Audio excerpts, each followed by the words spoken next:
নানা নাটকীয়তা এবং একের পর এক তদন্তের মধ্য দিয়ে চাঞ্চল্যকর মৃত্যু হত্যা মামলার যেন রহস্যের জটই খুলছিল না। এতে জেলের ঘানি টানছিলেন মৃত্যুর স্বামী সাবেক পুলিশ সুপার বাবুল আক্তার। অবশেষে ৩ বছর ৭ মাস পরে জেল থেকে বেরিয়েছেন তিনি।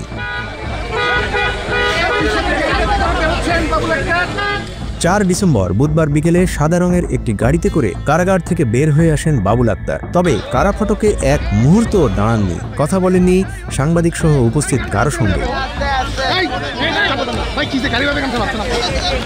কারা ফটকে আগে থেকেই দাঁড়িয়ে থাকতে দেখা যায় বাবুল আক্তারের বর্তমান স্ত্রী ইশরাত জাহান মুক্তা সহ আত্মীয় স্বজনদের। তাদের সঙ্গেও কথা হয়নি তার।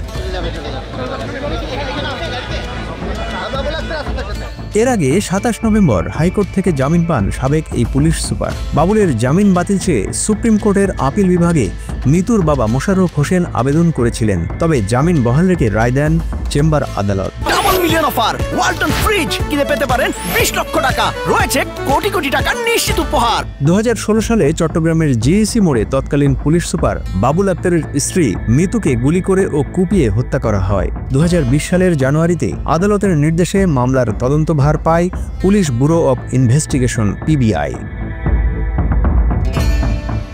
২০২১ সালের মে মাসে পিবিআই জানায় স্ত্রী মৃত্যুকে হত্যা করা হয়েছিল বাবুল আক্তারের পরিকল্পনায়, আর এজন্য খুনিদের ৩ লাখ টাকাও দিয়েছিলেন বাবুল।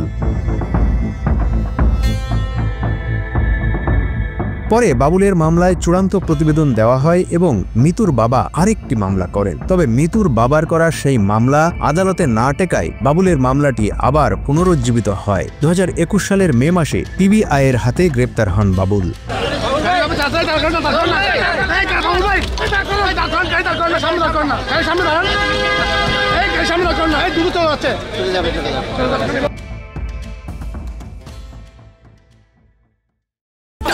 অফার, ওয়ালটন ফ্রিজ কিনে পেতে পারেন ২০ লক্ষ টাকা, রয়েছে কোটি কোটি টাকার নিশ্চিত উপহার।